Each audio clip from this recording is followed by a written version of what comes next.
Hello friends, ये problem physics से है। ये काइनेमेटिक्स के motion in a straight line से है। इसका लेवल जेई एडवांस का है। A passenger is standing at a distance D behind the bus as the bus begins to move with constant acceleration a. The passenger also runs at a constant speed u towards the bus to catch it. What must be the minimum speed of the passenger so that he may catch the bus? तो इसको approach करने से पहले हम इनकी जो positions हैं उन लोकेट करेंगे। सपोज ये एट पॉइंट 1 यहाँ पैसेंजर है और पॉइंट 2 यहाँ बस है, और सपोज करो ये कहीं थर्ड पॉइंट है जहाँ पर पैसेंजर बस को कैच कर लेगा। 1 और 2 के बीच का डिस्प्लेसमेंट डी दिया हुआ, और हम मान लेते हैं कि 2 से 3 का जो बस का डिस्प्लेसमेंट होगा वो s2 होगा। तो इसी का जो सम होगा इन दोनों का वो डिस्प्लेसमेंट होगा पैसेंजर का, जिसको हम s1 के, क्योंकि डिस्प्लेसमेंट की प्रॉब्लम है तो हम इसको वेक्टर से रिप्रेजेंट कर सकते हैं। ये सपोज करो ये पॉइंट 1 है, ये 2 है और ये 3 है। ये 1 और 2 को मिला दीजिए तो ये बन जाता है हमारा s1 वेक्टर। ये होगा हमारा d वेक्टर और ये 2 और 3 के बीच में होगा s2 वेक्टर। तो s1 जो होगा वेक्टर, ये सम होगा d वेक्टर का प्लस s2 वेक्टर का। अब डिस्प्लेसमेंट की प्रॉब्लम है तो इसमें हम डिस्प्लेसमेंट की इक्वेशन लगाएंगे। s vector equal to u t plus 1/2 at square. अब क्योंकि ये लीनियर मोशन में है, इसमें वेक्टर हम ना भी लगाएं तो भी काम चल जाता है, क्योंकि हम रिवर्स डायरेक्शन को नेगेटिव मार्क करके इंडिकेट कर लेते हैं और उनका सम कर देते हैं तो उसमें एब्जॉर्ब हो जाता है वो। तो हम इसको स्केलर के तरह से कर लेते हैं। स्केलर नहीं होता लेकिन हम स्केलर की तरह से यूज कर लेते हैं, उसमें वेक्टर लगाने की जरूरत नहीं है। तो इसमें जो ये हमारा s1 बना इक्वल टू होगा s2 प्लस डी। ये इक्वेशन का हम यूज कर लेंगे। तो हम पैसेंजर और बस के पैरामीटर्स को इनिशियलाइज कर लेते हैं at t initial equal to 0, u1 equal to u जो दिया हुआ है और हमें फाइंड आउट भी करना है इसको। एक्सेलरेशन इक्वल टू 0, तो हमारा s1 हो जाता है ut प्लस 0। इसी तरह से हम बस के पैरामीटर इनिशियलाइज कर लेते हैं। u2 equal to 0, a2 equal to a, so s2 equal to 0 plus 1/2 at square. तो s1 ये हम इसको यूज कर लेते हैं। तो ut equal to 1/2 at square plus D, ये हमारी इक्वेशन बन जाती है। हम इसको इस तरह से भी लिख सकते हैं at square minus 2ut plus 2d equal to 0। तो ये क्वाड्रेटिक इक्वेशन है। जब ये क्वाड्रेटिक इक्वेशन बनी है तो हमारे ख्याल आता है, क्योंकि इतने पैरामीटर दिए नहीं है कि इसको सोल्व कर सके और हम यू निकाल सके, तो हम इसमें स्पेशल कंडीशंस ही हमारे ध्यान में आएंगी कि क्या कंडीशन लगाएं कि इसको हम सोल्व कर दें। तो पहली कंडीशन तो है कि नेचर ऑफ रूट का यूज कर लें, क्योंकि क्वाड्रेटिक इक्वेशन है उसमें नेचर ऑफ रूट्स ही हमारे पास में एक ऐसा रास्ता है जो एक कंडीशन या इनइक्वलिटी प्रोवाइड करता है। एक तो ये है। दूसरा आता है कि क्योंकि इसमें मैक्सिमम मिनिमम की बात की गई है तो हमारे दिमाग में एकदम ट्रिगर करता है कि मैक्सिमम मिनिमम का जो मेथड है वो कैलकुलस में दिया गया है, उससे में हम कैलकुलस यूज कर सकते हैं। तो इन्हीं को ध्यान में रखते हुए पहले यूज कर लेते हैं नेचर ऑफ रूट्स का। तो ये पहला मेथड हम नेचर ऑफ रूट से इसको सोल्व करेंगे। देखिए यदि क्वाड्रेटिक इक्वेशन की फॉर्म ये है तो उसका जो डिस्क्रिमिनेंट होगा वो ये, यदि ग्रेटर देन इक्वल टू 0 है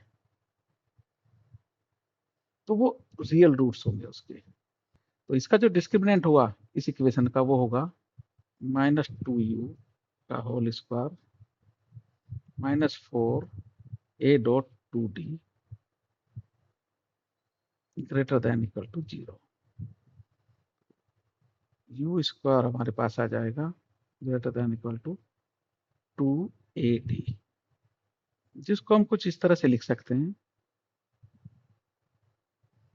greater than equal two plus minus under 2AD।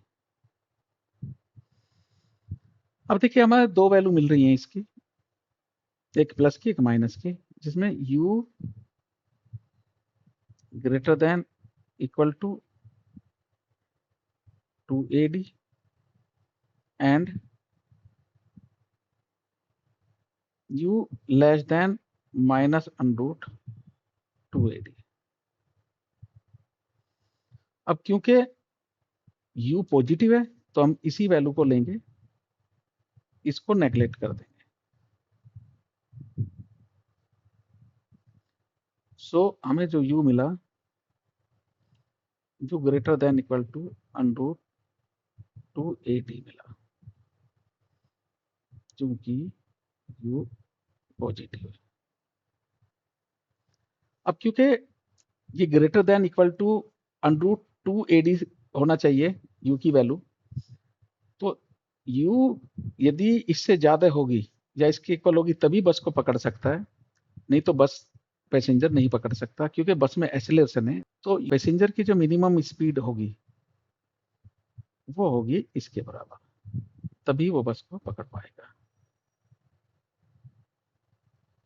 दूसरा मेथड हम कैलकुलस का यूज करेंगे। हम इसको रीराइट कर लेंगे, u इक्वल टू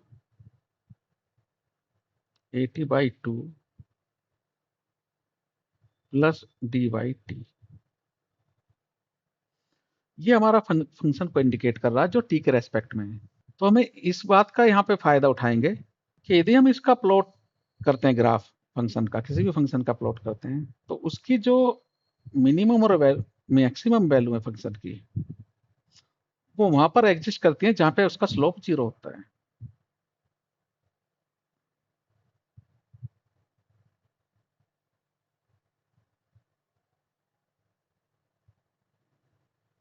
तो फॉर u मिनिमम और मैक्सिमम du/dt इक्वल टू 0, तो ये फैक्टर को हम 0 कर देंगे।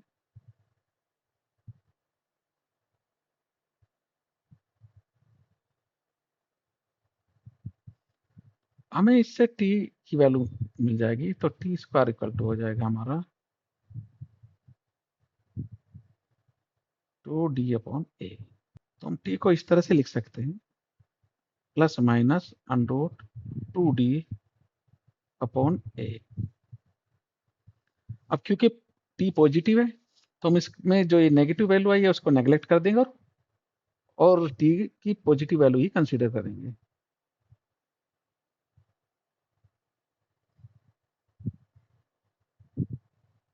तो हम ये चेक करने के लिए कि जो t की हमारी वैल्यू लिख रही है, इस पे फंक्शन मैक्सिमम है या मिनिमम है, तो इसके लिए हम इस डबल डिफरेंशिएट करेंगे इस इक्वेशन को और इसमें t का यूज करेंगे। यदि डबल डिफरेंशिएशन की वैल्यू पॉजिटिव आती है तो वहां पे फंक्शन की वैल्यू मिनिमम होगी, और यदि नेगेटिव आती है तो वहां पे फंक्शन की वैल्यू मैक्सिमम होगी। तो देखिए हम इसको चेक करते हैं।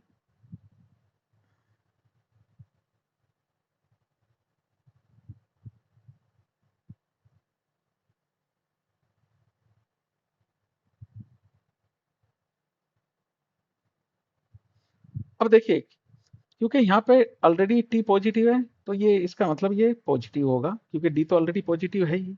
सो u is minimum at t equal to under 2d/a। हम इसमें इसका इस्तेमाल कर लेंगे और u की वैल्यू निकाल देंगे।